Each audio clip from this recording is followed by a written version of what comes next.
Chapitre 1. Auto-hypnose et cohérence cardiaque. Point A. L'hypnose et l'auto-hypnose. L'hypnose, définition. L'hypnose est un mode d'élargissement du champ de la conscience. C'est un état naturel pendant lequel nous sommes capables de vivre sur plusieurs plans en même temps. Nous vivons tous au quotidien des états d'hypnose. Quand nous conduisons un véhicule, nous avons parfois la curieuse impression de piloter tout en étant concentrés sur autre chose. Beaucoup d'élèves suivent les cours en étant là et pas là. Nous savons tous écouter en étant ailleurs. L'hypnose est un état qui se rapproche d'une forme de somnolence éveillée. Nous sommes corporellement présents, nous avons du tonus musculaire, notre esprit est mobilisé, nous continuons à exercer un certain contrôle. Nous agissons dans un espace et en même temps dans un autre. L'état d'hypnose est appelé transe par les spécialistes. Ils définissent des états plus ou moins profonds de transe, mais le phénomène a dans tous les cas les mêmes caractéristiques. Il n'y a que sur les plateaux de télévision et dans les salles de spectacle que les personnes perdent totalement conscience et oublient ce qui s'est passé. Survol historique de l'hypnose. Si l'état de sommeil éveillé est connu depuis l'Antiquité, c'est au XVIIIe siècle et au XIXe siècle qu'il commence à être étudié en Europe. Parmi un grand nombre de médecins et de physiologistes, on peut évoquer trois figures marquantes.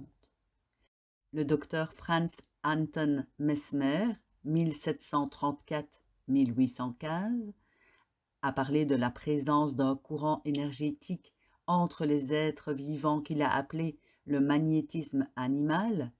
Ce courant bien réparti garantirait la santé. Il suffirait de le canaliser en soi et de le véhiculer entre les êtres pour que tout le monde aille mieux. Il y a aussi le chirurgien James Braid, 1795-1860. Il a créé le mot hypnose pour définir un sommeil artificiel au cours duquel on pouvait suggérer à une partie du corps de ne pas souffrir. Il y a également le docteur Émile Coué, 1857-1926. Il a montré, avec la méthode qui a été vulgarisée sous son nom, le rôle essentiel de la suggestion mentale dans les processus de changement. L'hypnose a été plébiscitée tout autant que combattue. Ses détracteurs arguant de l'absence de preuves scientifiques manifestes pour ne pas la reconnaître. L'hypnose, rejetée par la communauté scientifique, a sommeillé pendant des décennies. Au XXe siècle, le psychiatre Milton Erickson, 1901-1980, lui a redonné ses lettres de noblesse. Ses résultats sur des personnes souffrant de troubles psychiques ne pouvaient laisser aucun doute sur l'efficacité de cette approche de soins. Notre siècle bénéficie d'outils scientifiques qui aident l'hypnose à sortir définitivement de l'ombre. L'imagerie médicale, les mesures de fréquence des ondes cérébrales et la physique quantique donnent à l'hypnose une véritable existence parmi les pratiques médicales. L'imagerie médicale montre des changements d'activité électrique dans le cerveau d'un sujet en état d'hypnose. La mesure de la fréquence des ondes du cœur enregistre un ralentissement des pulsations quand un sujet est en hypnose. La physique quantique remet tout simplement en place la valeur des preuves scientifiques en établissant que tout opérateur, qu'il soit un humain ou une machine, modifie le comportement des données étudiées. En physique quantique, les travaux sur les corpuscules et les ondes semblent montrer qu'un élément peut être d'une certaine façon dans deux états simultanément. C'est tout à fait ce que l'on vit en état d'hypnose.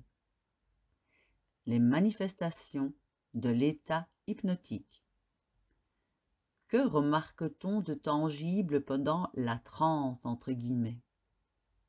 Au niveau du corps, on observe un relâchement des tensions musculaires, un clignement des yeux, un abaissement du rythme cardiaque et un abaissement du rythme respiratoire, un moindre ressenti de la douleur.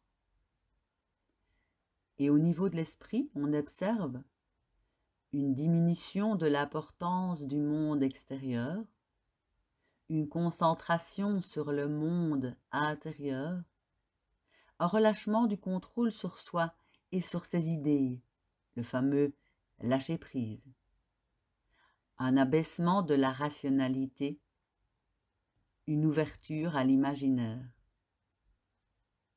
Au niveau des ondes cérébrales, les électroencéphalogrammes mesurent la fréquence des courants électriques émis par les ondes cérébrales.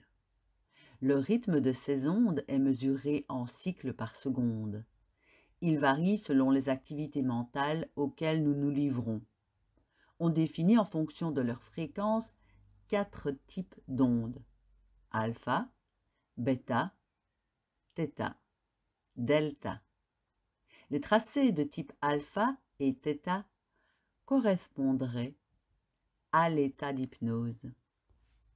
Le rythme bêta, c'est le cycle du mode éveillé, de l'action et de la réflexion. Il correspond à une fréquence de l'ordre de 14 à 21 cycles par seconde. Notre cerveau n'arrête pas de fonctionner. L'état de veille est caractéristique d'idées qui s'enchaînent rapidement. La ruche bourdonne d'activité. Dans les états d'hyperactivité, notre cerveau atteint 21 cycles par seconde. On observe dans ce cas que l'activité cérébrale est plus importante dans un hémisphère ou dans l'autre. Le travail de réflexion analytique intensifie le fonctionnement du cerveau gauche. Le travail imaginatif intensifie le travail du cerveau droit. En ondes bêta, on remarque que les deux cerveaux collaborent peu. Le rythme alpha, c'est le cycle du mode de repos mental. Il est induit par la relaxation, la méditation. Il correspond à une fréquence de l'ordre de 7 à 14 cycles par seconde. On remarque, en onde alpha, que les deux hémisphères cérébraux fonctionnent ensemble. On trouve ce rythme sur le tracé des transes hypnotiques légères. Le rythme θ, c'est le cycle du sommeil ou de la méditation profonde. L'activité cérébrale se ralentit et oscille entre 4 et 7 cycles par seconde. Nous perdons contact avec le monde extérieur et avec la notion du temps. C'est comme si nous étions dans une autre réalité. Ce niveau marquerait les stades d'hypnose plus profonde. Un sujet qui revient, entre guillemets, après une transe hypnotique a du mal à dire combien de temps cela a duré. Il est souvent surpris du temps passé. Quand le cerveau fonctionne au rythme θ, il y a une conséquence non négligeable. Les réactions à la douleur diminuent. Le rythme delta. Quand le rythme descend aux environs de 5 cycles par seconde, nous sommes en sommeil très profond et sans doute plus proche des zones encore inexplorées de notre appareil psychique. En dessous de 4 cycles par seconde, nous sommes dans des états de coma, dans lesquels seules les fonctions vitales sont assurées par le cerveau. Lorsque l'encéphalogramme affiche un tracé plat, la mort cérébrale est déclarée. Les mesures électriques des ondes du cerveau nous permettent 2 conclusions immédiates. En onde alpha, on fait travailler ensemble nos 2 hémisphères cérébraux et par là même on amplifie nos capacités cérébrales. Notre état de relâchement corporel permet l'utilisation de fonctions physiologiques jusqu'alors peu sollicitées. En onde θ, le corps ressent moins la douleur, ce qui est un atout considérable face à la souffrance physique. L'hypnose ouvre sur des espaces de changement, de mieux-être et de guérison. Les bénéfices apportés par l'hypnose. L'hypnose est un outil d'ouverture sur des potentiels physiologiques, intellectuels et psychologiques. C'est une clé pour entrer dans les espaces fermés par la fixité de nos schémas de vie et de pensée. Avant de voir dans le chapitre 4 du livre les indications très concrètes de la méthode basée sur l'auto-hypnose et la cohérence cardiaque, nous allons regrouper tous les avantages que l'hypnose apporte au corps et à l'esprit. Au niveau du corps. Défatiguer les fonctions qui travaillent trop. Notre corps s'adapte à son environnement en renforçant ce qu'il sait faire.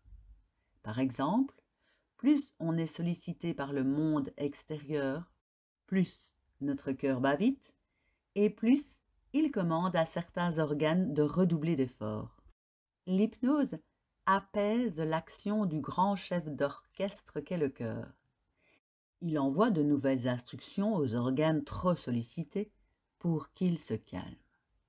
Si on veut bien vieillir, et le plus longtemps possible, nous avons tous intérêt à ménager nos montures et à éviter de fatiguer tout le temps les mêmes chevaux. Point 2. Faire travailler les fonctions non sollicitées. Quand on calme les fonctions trop réactives, les fonctions oubliées peuvent donner de la voix. L'hypnose rebat en quelque sorte les cartes pour que tout l'organisme participe à notre épanouissement corporel. Point 3. Refaire de nouveaux schémas. Nous savons tous que nous n'utilisons qu'un pourcentage limité de nos capacités cérébrales. Il en est de même pour tout notre organisme. Remettre les compteurs à zéro nous permet de tracer de nouveaux chemins. Point 4. Augmenter la résistance aux attaques microbiennes. Nous avons tous remarqué que c'est dans les moments de grande fatigue et de grande tension nerveuse que nous attrapons entre guillemets des maladies. L'hypnose favorise la libération dans notre corps de substances biochimiques qui luttent contre les bactéries et les virus. Cela renforce nos capacités de défense immunitaire. Au niveau de l'esprit. Point A. Faire travailler ensemble nos deux cerveaux. Le tandem gagnant, cerveau gauche, cerveau droit, favorise notre ouverture d'esprit. Elle nous permet d'aborder différemment la réalité. Imaginons être en même temps rigoureux et imaginatif, analytique et synthétique, précis et globaux. Waouh, quelle efficacité! Point 2. Sortir de la boucle de nos habitudes et de nos pensées. Quand nous allons mal, nous rétrécissons naturellement le champ de notre conscience et de nos comportements. Nous bouclons, nous ressassons, nous sommes figés. L'hypnose nous fait sortir du cercle nocif. Nous lavons nos vieilles rengaines pour retrouver notre souplesse. Point 3. Faire tomber la barrière entre le réel et l'imaginaire. On se donne le droit d'envisager l'impossible. On se donne de nouvelles permissions. On se rêve pour se vivre autrement. Jacques Audiberti a, sans le savoir, donné une jolie définition de l'hypnose. La vie est faite d'illusions. Parmi ces illusions, certaines réussissent. Ce sont elles qui constituent la réalité. Comment entrer en état hypnotique? On peut être guidé par un professionnel de santé formé spécifiquement. On peut aussi pratiquer seul. On parle dans ce cas d'auto-hypnose. L'hypnose et l'auto-hypnose permettent à la personne de vivre dans deux espaces simultanément. D'une part, la personne est bien présente, elle garde un total contrôle sur la situation. D'autre part, la personne est ailleurs, elle s'ouvre à un état second qui stimule son corps et son esprit pour fonctionner autrement. Pour entrer en état d'hypnose, nous allons suivre une curieuse règle. Focaliser notre attention sur une seule chose. Nous avons défini l'hypnose comme un élargissement du champ de la conscience et pour commencer, il faut le rétrécir. Nous sommes face à un paradoxe. Pour ouvrir son champ de potentiel, il faut dans un premier temps le refermer et porter son attention sur une seule occupation. Pourquoi? En mode de fonctionnement classique, onde bêta, notre cerveau fonctionne en privilégiant la rigueur et le contrôle. Il est focalisé sur les actions et les réflexions en cours. Nous souhaitons, pour entrer en état d'hypnose, que cette partie consciente et contrôleuse, entre guillemets, baisse un peu de régime pour permettre une ouverture. Nous cherchons à obtenir une sorte de lâcher-prise. Pour cela, on va ruser. On donne à notre partie consciente l'ordre d'intensifier sa tâche. Cette amplification va curieusement permettre à une autre porte de s'ouvrir. C'est comme si la conscience, rassurée d'être pleinement sollicitée et totalement absorbée par sa tâche, baissait la garde. Elle passe en onde alpha et les deux cerveaux deviennent synchrones. C'est alors qu'une autre instance entre en jeu. Nous ne la connaissons pas bien. On peut l'appeler inconscient, imaginaire, conscience virtuelle, conscience supérieure, peu importe le mot. L'important est de lui permettre d'arriver pour nous aider, car nous savons qu'elle recèle les ressources dont nous avons besoin pour aller mieux. Il y a plusieurs manières d'aider la conscience à se focaliser. Focalisation sur la respiration. Toute notre attention est portée sur notre processus respiratoire. On est attentif à son rythme, au mouvement de notre poitrine et de notre ventre, à la chaleur de l'air qui rentre et qui sort. On force notre corps et notre esprit à être totalement concentrés sur l'action de respirer. Notre vigilance est aux commandes ou croit l'être. Elle est rassurée entre guillemets et elle lâche l'affaire. La cohérence cardiaque, expliquée plus loin, est basée sur ce principe. La méthode Soufflez vos mots l'applique totalement. Deuxièmement, focalisation sur un sens. 3 modes de sensation sont faciles à utiliser pour entrer en état d'hypnose. La vue, l'ouïe et le toucher. La vue, c'est peut-être le plus connu pour entrer en hypnose. C'est l'image de l'hypnotiseur de foire qui rive son regard dans celui du sujet et lui ordonne de dormir. C'est celle des cercles concentriques qui finissent par nous égarer. Il s'agit de focaliser son regard sur un point ou un objet. La lampe qui calme, présentée dans cet ouvrage, en est une illustration. Nous verrons qu'elle associe la focalisation visuelle à la respiration, deux atouts majeurs pour entrer en hypnose. De la même manière, fermer les yeux favorise l'entrée en hypnose. Avoir les yeux fermés aide le cerveau à passer en onde alpha. L'ouïe. On commence par fermer les yeux pour donner tout l'espace à nos capacités auditives. On écoute tout, du bruit de la rue aux plus infimes mouvements qui nous entourent, à ceux de notre corps. On se force à analyser et à reconnaître tous les bruits. Notre conscience vigilante est au maximum.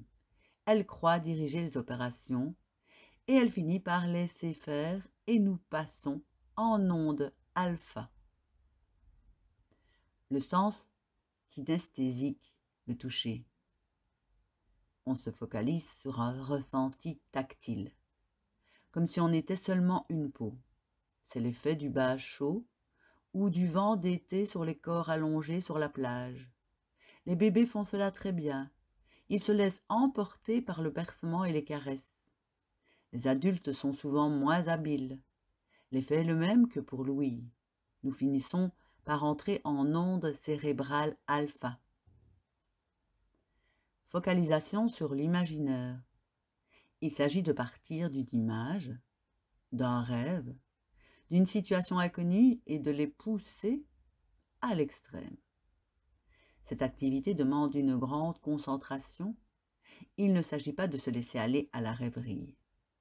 Ce processus est d'ailleurs intégré à des outils thérapeutiques comme le rêve éveillé ou l'imagination active, mis en place par des professionnels de la santé mentale.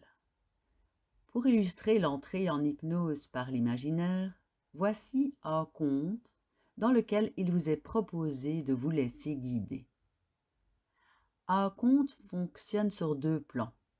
Le premier plan s'adresse à la partie consciente de notre esprit. L'histoire cherche à la divertir. Le second plan est caché derrière ce divertissement. Les images et les métaphores dont se sert l'histoire envoient, incognito, des messages à notre inconscient. Les contes sont des sortes de guides clandestins pour notre inconscient. Voilà pourquoi ils ont traversé les siècles sans être inquiétés. Et voilà aussi pourquoi ils sont un outil de choix pour tous ceux qui s'intéressent à notre mieux-être psychologique. Le conte du grand devenir. Dans ce temps et dans ce pays, si loin et si près de nous, règne un couple de monarques.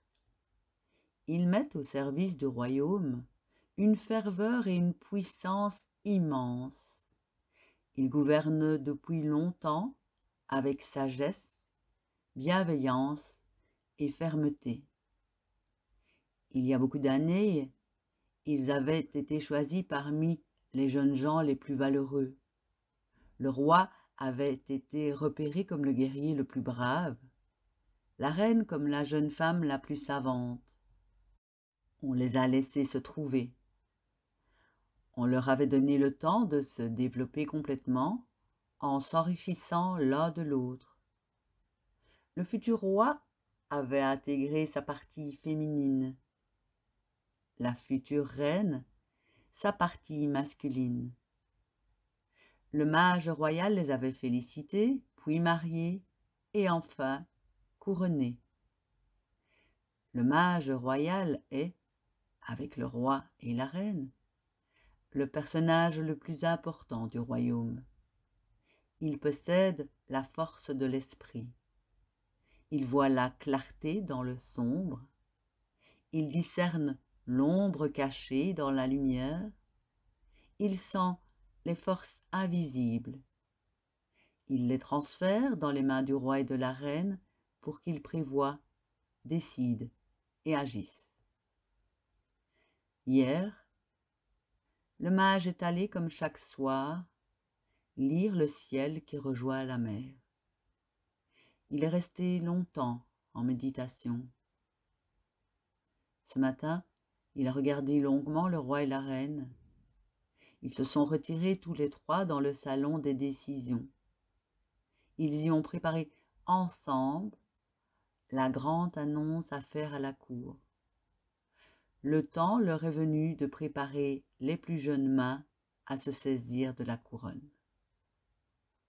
Avant que le soleil ne soit levé et que la nouvelle soit officielle, le grand chambellan avait réveillé dans une simple maison un jeune homme au regard brillant. Il l'avait conduit au château. Il est là, devant vous, fier et intimidé. Il fait face au mage, au roi et à la reine. Il connaît la grande salle du trône. Il y a été reçu récemment à la suite d'une brillante victoire. Ce qu'il ressent est différent cette fois. Les couleurs correspondent à d'autres sentiments. Les bruits sont nouveaux, les odeurs moins épicées. Les nuances bruissent autrement. Le souffle de l'air le porte ailleurs. Le roi explique au jeune héros qu'il a été choisi pour le grand devenir, qu'il doit quitter ce qu'il a vécu pour commencer sa quête. Il connaît la tradition. S'il arrive au bout, il sera roi. La reine lui passe autour du cou un petit sac de cuir et le mage royal lui tend un petit oiseau de bois. Le roi, la reine et le mage royal descendent les marches qui les séparent du jeune homme. Ils l'entourent de leurs bras. Ils unissent leur respiration. Leur souffle commun remplit le jeune héros de soutien, de force et de courage. Celui-ci sent une nouvelle énergie s'installer dans toutes les cellules de son corps, comme si une vague légère et puissante montait le long de ses jambes, rentrait dans son bassin, irradiait sa poitrine, se glissait dans ses bras, remontait dans son cou pour finir dans sa tête. Notre héros est maintenant seul. Il a traversé tout le territoire du royaume.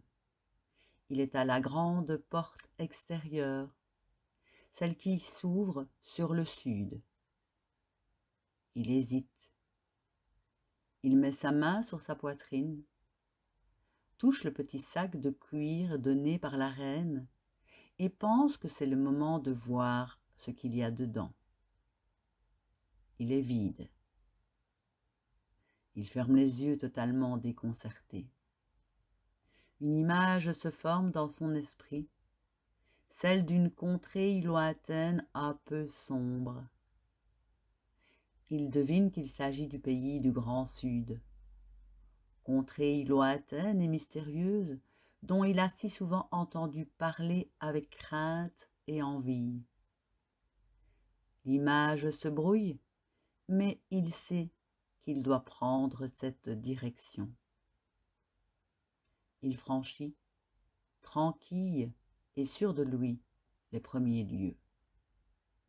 Il rencontre une végétation qu'il connaît, des personnes aimables et des animaux tranquilles.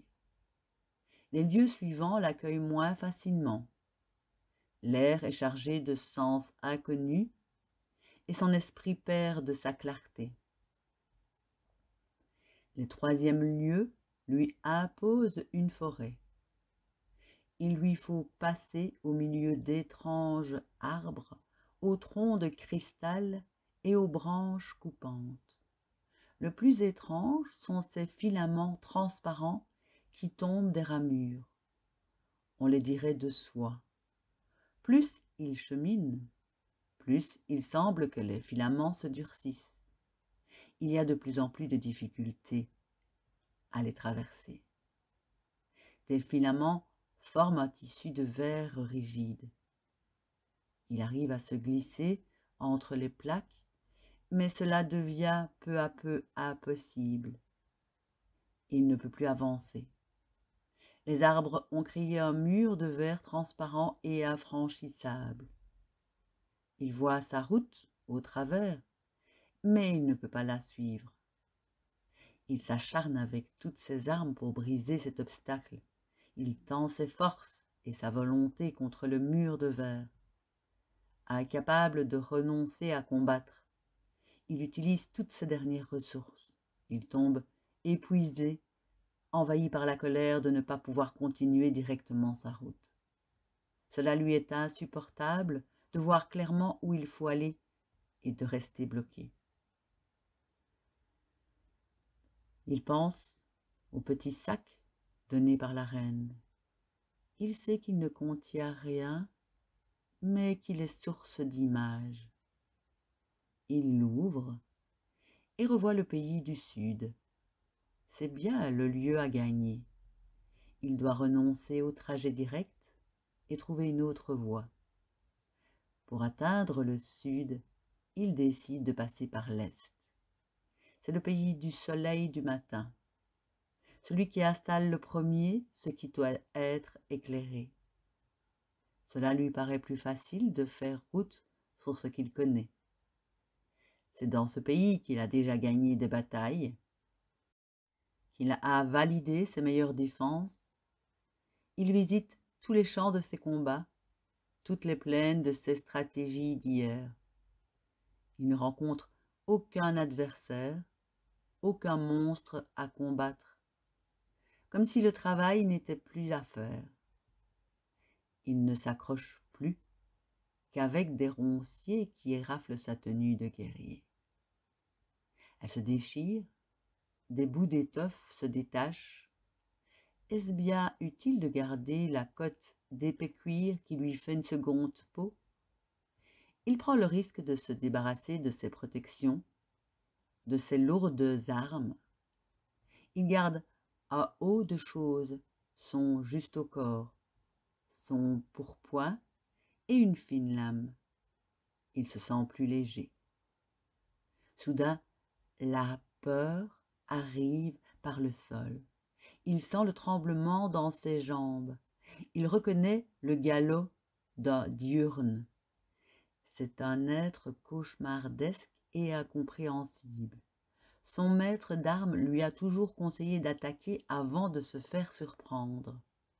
Notre héros n'a plus qu'une mince dague. Il voit mal comment il va pouvoir diriger l'attaque. Lui reviennent alors des souvenirs lointains d'histoires que chantaient les vieilles femmes de son village. Elles disaient que les diurnes ne devraient pas être chassés, qu'il existe une façon de calmer leur fureur, mais leur voix était recouverte par les rires et les moqueries des guerriers. Il se souvient maintenant.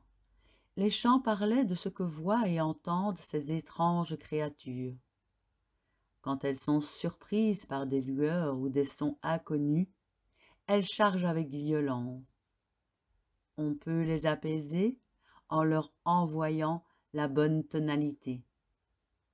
Les diurnes ont le pelage noir et sortent au crépuscule. Leur course sur le sol envoie un son sourd et grave. Notre héros comprend. Au lieu de fuir ou d'attaquer, il se poste en haut d'une petite colline, recouvre son corps de poussière et souffle dans le petit oiseau de bois confié par le mage, une mélodie aux accents de terre chaude. Il fait face à la masse sombre qui arrive. La bête est devant lui. Il est terrorisé, mais continue de jouer. Le fauve est stoppé dans son élan. Il se regarde, et il voit dans le regard du terrible animal ses propres certitudes fondre. Hier, rutilant d'armes et brillant de courage, il aurait chargé sans réfléchir. Il est aujourd'hui terne et sans défense, et la connaissance lui vient. Il a vu une autre partie de lui dans les yeux de la bête obscure. Il repart, rempli par cet étrange échange. Il arrive dans le pays de l'Ouest, celui qui voit le jour finir, celui qui fait grandir les ombres. Ce pays, il ne le connaît pas. Il l'a parfois vu dans ses rêves. Il l'a vu sur le visage des vieux guerriers. Il se sent à la fois fort de ses dernières découvertes, mais en même temps fragile, sans son armure. La peur le reprend. Elle est différente. Ce n'est plus la peur bien connue de l'ennemi qui peut surgir, c'est une peur interne. Elle naît de la confusion des pensées et des sentiments, de l'anxiété sourde et sans visage qui vrille le cœur et plombe la gorge. Cette peur-là, il ne la connaît pas. S'il était honnête avec lui-même, il s'avouerait qu'il la connaît trop bien. C'est elle qu'il a toujours essayé de noyer dans les combats qu'il a menés avec des excès de vaillance. Au détour d'une forêt, il voit un lac scintiller dans la nuit. Il s'approche et voit une jeune femme glisser sur l'eau. Il est transporté, emmené dans une vague de sens confus. Cette femme est-elle vraie ou seulement née de son esprit? Est-ce une partie de lui ou une femme réelle? Le désir l'envahit, il ne sait pas le nommer et se propose le mot amour. Il commence à imaginer que c'est sa promise. S'il arrive au bout du grand devenir, elle sera sa reine et sa victoire sera totale. Il se jette à sa rencontre. L'appel à grands gestes se manifeste dans le bruit. Elle s'approche tranquillement, comme amusée par son tapage. Elle l'entoure de son halo, elle le couche à terre. Il est parcouru de tremblements et perd contact avec le réel.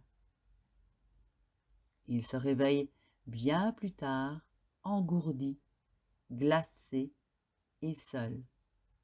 Il se souvient vaguement de sa vision, de son désir, de sa certitude d'avoir vu la future reine. Il ne sait pas depuis combien de temps. Il gît là, aveugle et transi, comme démembré de lui-même, jeté en dehors de son propre nid. Il se sent perdu et indigne. Il n'a plus de repères, il n'a plus le courage de continuer. Le visage du grand mage se forme dans son esprit. Il prend le petit oiseau de bois dans ses mains, comme s'il voulait le réchauffer, se réchauffer.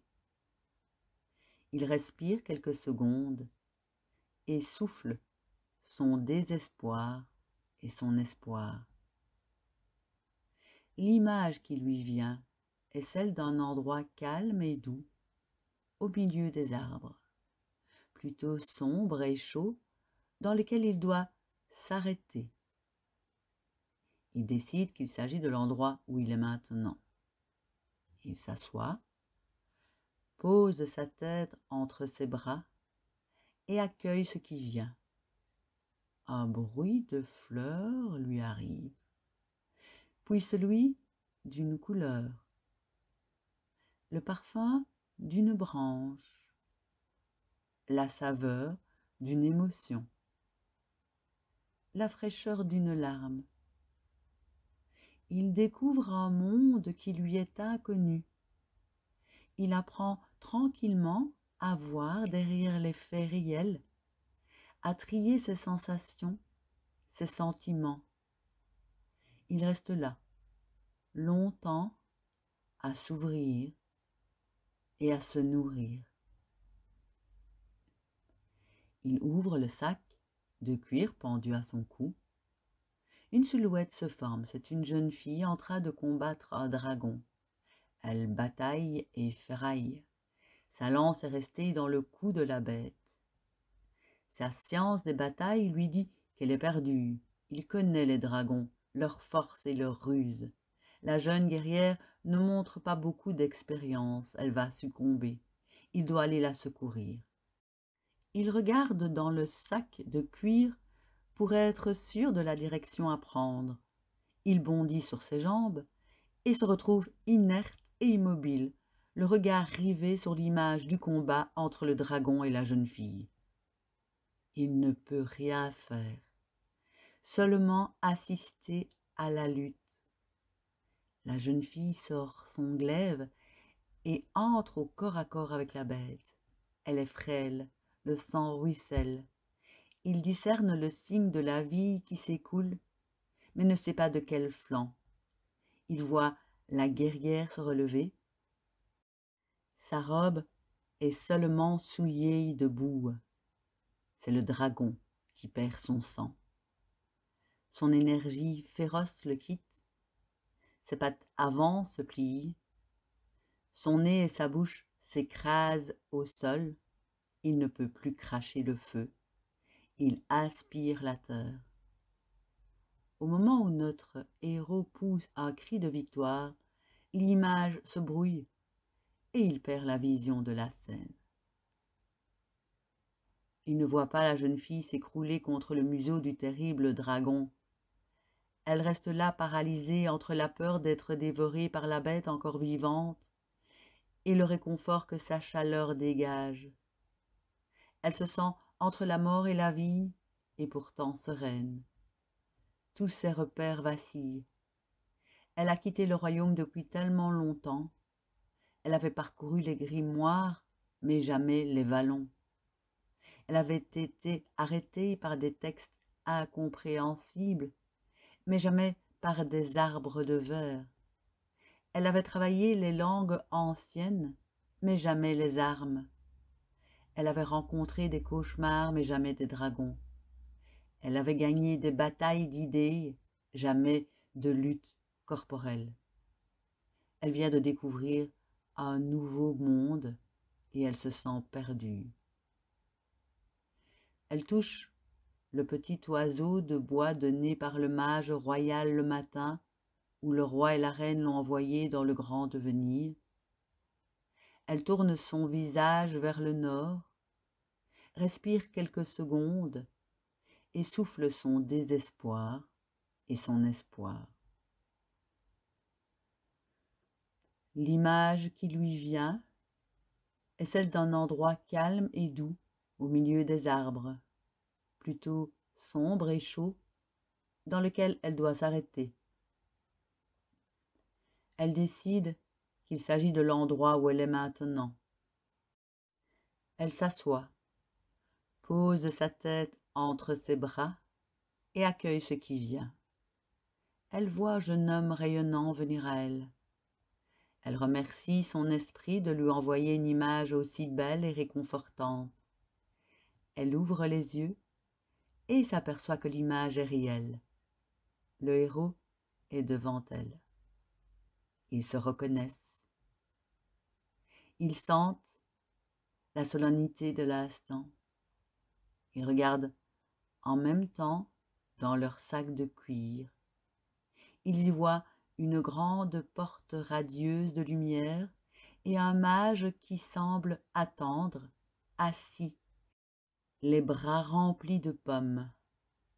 La route du sud, dernier lieu de leur quête, s'ouvre enfin devant eux. Le grand devenir s'achève. La future équipe royale se constitue. C'est la jonction ultime des contraires qui s'assemblent sur le regard vigilant de la sagesse. Le royaume sera bien gouverné.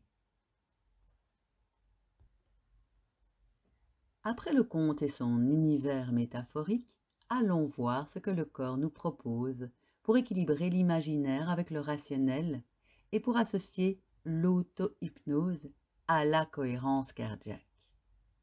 Point 2. La cohérence cardiaque, le cœur et son rythme.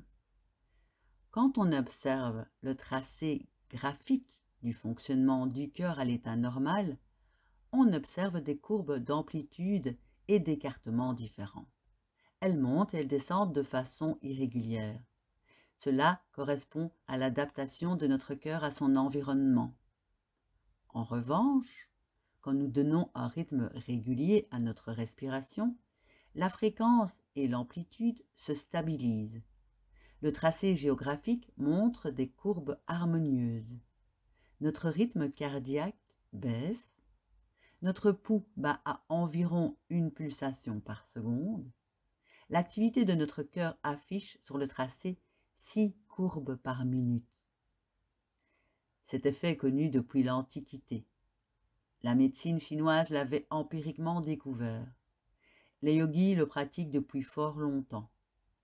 Les recherches scientifiques sur ce sujet datent seulement de quelques décennies.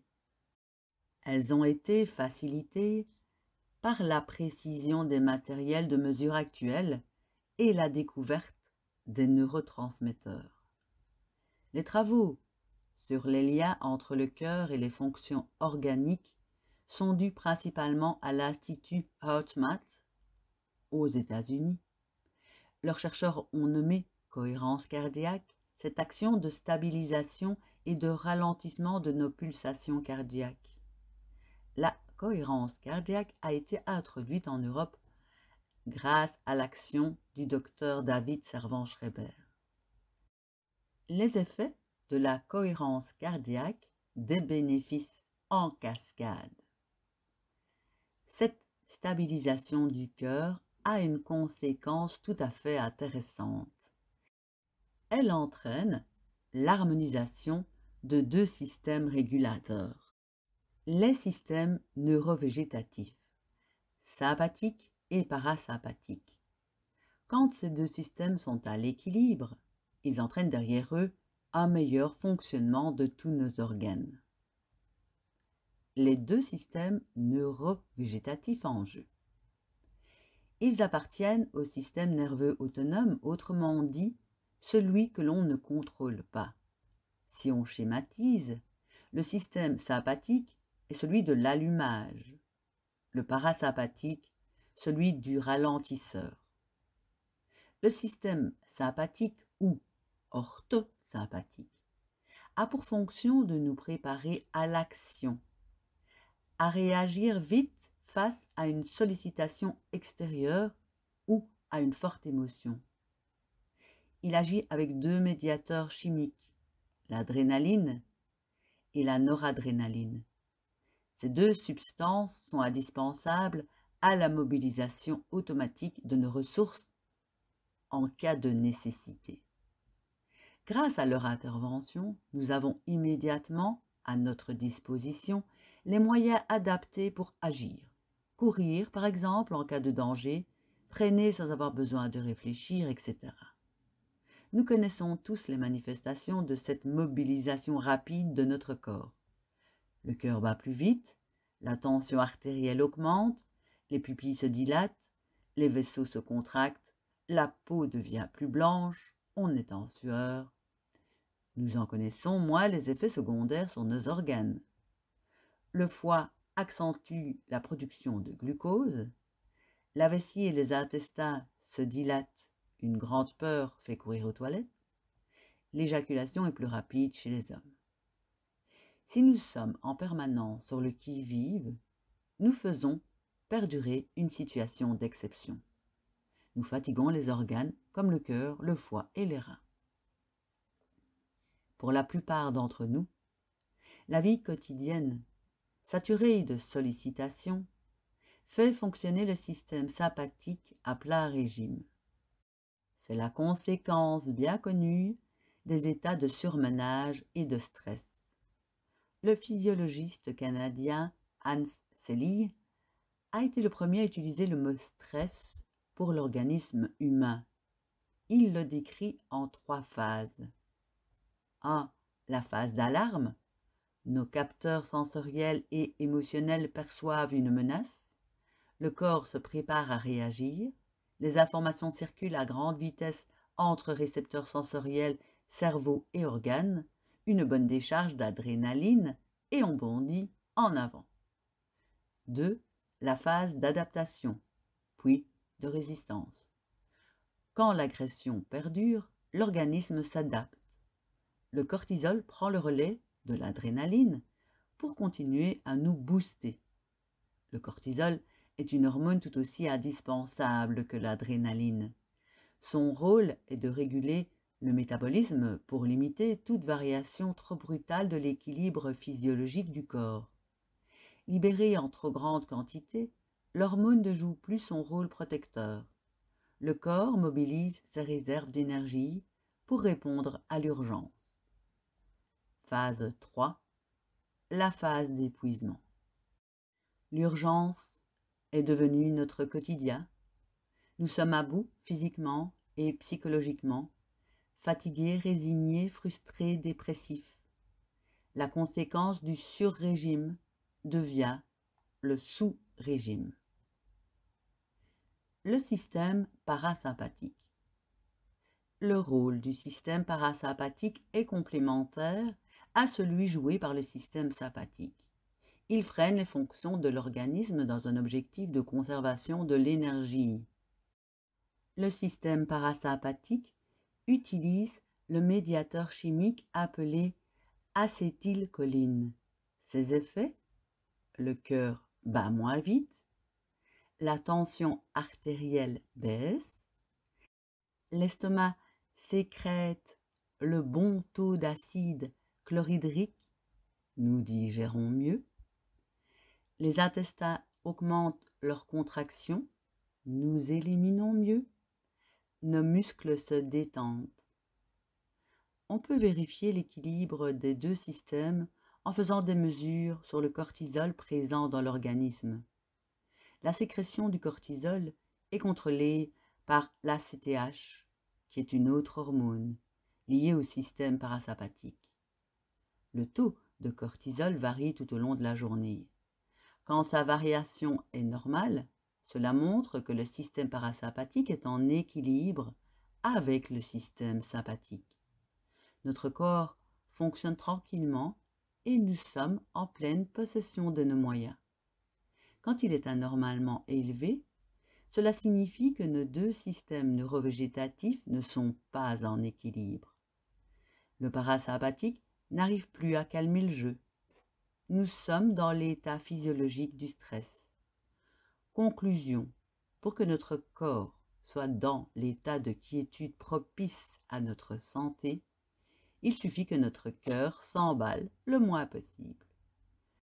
Quand on sait que l'un des grands motifs de l'emballement de notre cœur est notre état émotionnel, nous sommes obligés de nous intéresser au lien entre le cœur et les émotions.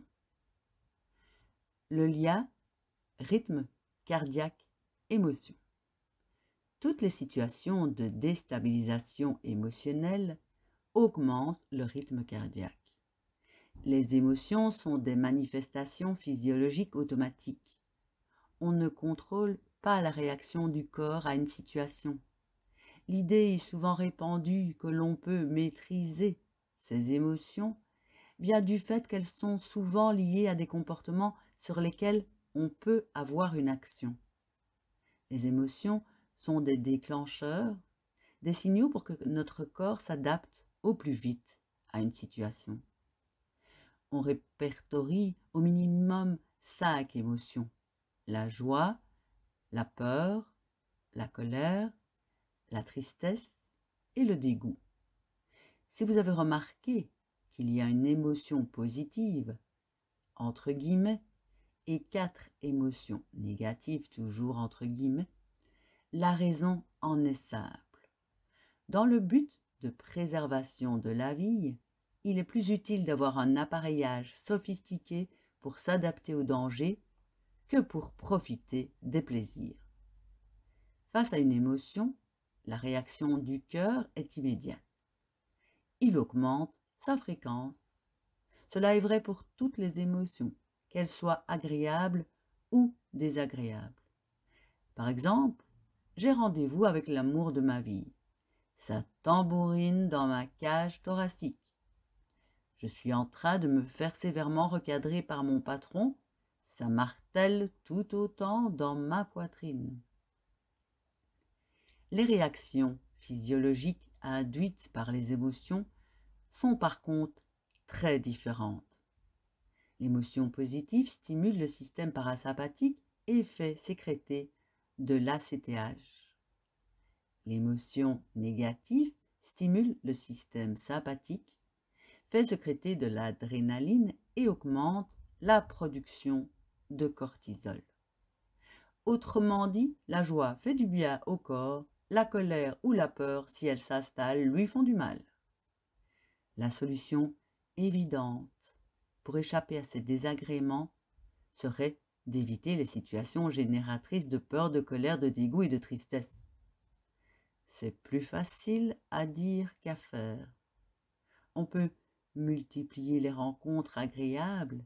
Il est par contre impossible d'éviter les circonstances stressantes ou douloureuses. Les émotions sont des réactions normales du corps à une situation de trop grand changement. Il est impossible d'éviter qu'elles ne surviennent. Une solution réaliste consiste à faire en sorte qu'elles ne s'installent pas. Si nous partons du principe qu'une émotion est d'abord corporelle, la meilleure façon d'amoindrir ces effets nocifs est d'utiliser le corps. C'est la grande leçon des arts martiaux et de la méditation. Par des exercices répétés, ils permettent aux émotions de sortir, mais pas de nous envahir. La cohérence cardiaque a le même effet. Son grand avantage est qu'elle ne demande pas des heures de pratique. 5 minutes suffisent pour que notre cœur batte moins vite et que nos émotions se calment. Pour ralentir le cœur, nous avons un outil à notre disposition, la respiration. Le lien respiration-rythme cardiaque. Quand notre cœur se stabilise à 60 pulsations par minute, il décrit 6 courbes de fréquence et d'amplitude égales. S'il y a 6 courbes par minute, chaque courbe représente 10 secondes. Pendant ces 10 secondes, la montée de la courbe correspond à l'inspiration, la descente à l'expiration. Le principe de la cohérence cardiaque est de rythmer la respiration pendant ces 10 secondes. Le temps de l'inspiration stimule le système sympathique. Il est utilisé pour se mettre en action. Le temps de l'expiration stimule le système parasympathique. Il est utilisé pour se mettre au repos. La cohérence cardiaque répartit l'inspiration et le souffle de la façon suivante. De façon égale, 5 secondes pendant lesquelles on inspire, puis 5 secondes pendant lesquelles on souffle. De façon inégale, 4 secondes pendant lesquelles on inspire, puis 6 secondes pendant lesquelles on souffle. Ce mode donne plus de temps à la phase du repos qu'à la phase de mise en action. Ensuite, 6 secondes pendant lesquelles on inspire, puis 4 secondes pendant lesquelles on souffle. Ce mode donne plus de temps à la phase de mise en action qu'à celle du repos. Il est moins fréquent car c'est l'apaisement qui est le plus souvent recherché. Si nous maintenons l'un de ces modes respiratoires pendant un minimum de 5 minutes, le bénéfice physiologique dure 4 heures. Pendant ces 4 heures, nos 2 systèmes neurovégétatifs fonctionnent à l'unisson. Ils sont en mesure de nous aider à réagir à l'imprévu tout en gardant nos ressources énergétiques. Si nous arrivions à faire 3 séquences de 5 minutes de respiration en rythme par jour, le matin, le midi et le soir, nous serions armés contre les stress et les conséquences physiologiques néfastes de nos vies survoltées.